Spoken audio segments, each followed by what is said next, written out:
Hi friends, এটা দেখতে কি সুন্দর লাগছে না? বলুন তো এটা কি? ঠিক আছে, আমি বলছি। তার আগে আপনাদের সকলকে স্বাগত জানাই দ্য ওয়ার্ল্ড ইন কিচেনে। এখানে নিয়েছি আমি একটা নারকেল, তবে নারকেলটা আমি ফাটিয়ে অর্ধেকটা নিয়েছি এবং সেই অর্ধেক নারকেলটাকে এরকম করে একটা চাকু দিয়ে ছোট ছোট পিস করে কেটে নেওয়ার পরে ওপরের যে কালো অংশটা থাকে সেটাকে চাকু দিয়ে এরকম করে চেঁচে ফেলবো। তবে এই কাজটাকে একটু সাবধানে করতে হবে, কারণ নারকেলের খোসাটার যে পেছন দিকটা থাকে সেটা একটু শক্ত থাকে, সেই জন্যই আর কি সাবধানে করতে হবে, নয়তো হাত কেটে যেতে পারে। তো এখানে আমি পুরো নারকেলটা পরিষ্কার করে নিয়েছি, আর নিয়েছি অল্প একটু ভাজা চিনেবাদাম, অল্প একটু ভাজা চানা, আর নিয়েছি 2-3 কোয়া রসুন ও 2টো কাঁচা লঙ্কা। আর এখানে অল্প একটু তেঁতুল একটু উষ্ণ গরম জলে ভিজিয়ে রেখেছিলাম।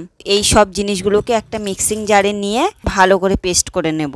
তবে পেস্ট করার আগে এতে দিয়ে দেব 1 চামচ চিনি আর স্বাদমতো লবণ, আর যে তেঁতুলটাকে ভিজিয়ে রেখেছিলাম সেই তেঁতুলটাকে ভালো করে হাত দিয়ে চটকে একটা ছাকনা দিয়ে এরকম করে ছেঁকে দিতে হবে।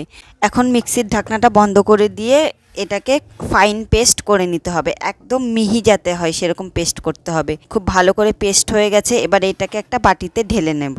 আসলে এটা হচ্ছে নারকেলের চাটনি, আর এই চাটনিটা খাওয়া হয় দোসা, ইডলি, মেদুবড়া এইগুলোর সাথে। আসলে এটা একটা সাউথ ইন্ডিয়ান চাটনি, আর এই চাটনিটা খেতে কিন্তু বেশ ভালোই লাগে।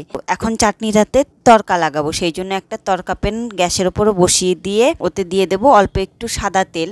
তেলটা একটু গরম হয়ে এলে এতে দিয়ে দেবো একটা শুকনো লঙ্কা, অল্প একটু সর্ষে আর অল্প একটু কারি পাতা। আর এই তরকাটাকে কিন্তু বেশি ভাজলে তেতো হয়ে যাবে, সেই জন্য অল্প একটু ভেজেই চাটনির মধ্যে দিয়ে দিতে হবে। তো কেমন লাগলো ভিডিওটি অবশ্যই কমেন্ট করে জানাবেন, আর ভালো লাগলে চ্যানেলটাকে সাবস্ক্রাইব করে নেবেন।